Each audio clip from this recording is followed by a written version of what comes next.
Good afternoon, D&D, TikTok, and beyond, and welcome to Roll for Sandwich, the series where I let fate decide my lunch. Let's go.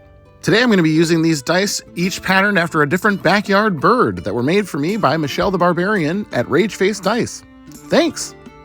Let's get started with our roll for bread. 2 freezer ends.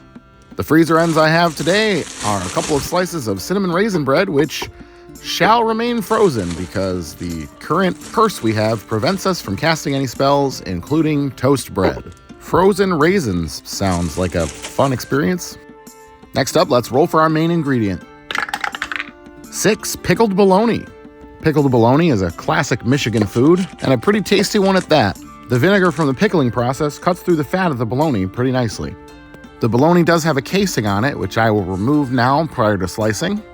It's not a bad roll for the main, and honestly, I think it would go actually pretty well with the cinnamon raisin bread if it weren't frozen. So I guess we'll see how that goes. Next up, let's roll for cheese. 1 Carolina Reaper Jack.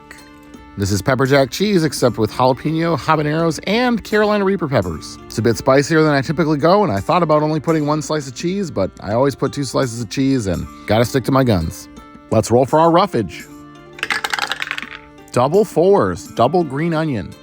The grunions are back with a vengeance. Unfortunately, I don't think they'll do a whole lot to cool down this sandwich. I'm gonna cut them in pretty big pieces so that they don't all fall off the sandwich and apply them in a nice heavy layer since we did roll double. Flavor-wise, they should go pretty well here, though I was hoping for maybe a little bit more soothing of a roughage. Ah well. Okay, let's get wild with our wild magic roll. 9 sage. Sage has an earthy and slightly peppery flavor, which is fine. I don't really think we need more pepper at this point.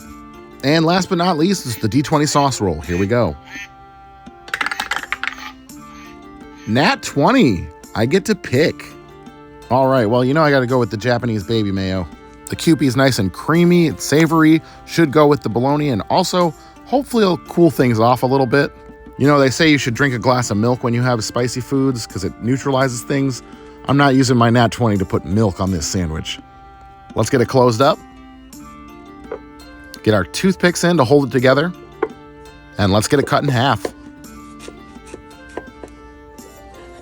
And let's take a look at that cross section. It looks good. Well, we've made it through 2 cursed episodes without too much pain. Let's give this one a taste. Well, I can say it is spicy. Luckily, though, the bread seems to have mostly thawed. It only takes about 5 to 10 minutes to make the sandwich, but single slices of bread actually thaw pretty fast. That being said, flavors go together really well, but man, that heat really gets you. Definitely thankful for that mayo to help cool things off. And the pickled bologna cuts through really nicely. It's actually got a great flavor altogether. With fresh bread and maybe a less spicy cheese, this one would be up there.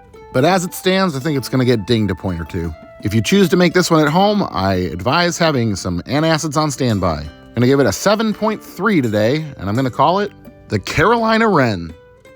Thanks for hanging out with me today. I hope you have a great day, and I will see you again on Friday.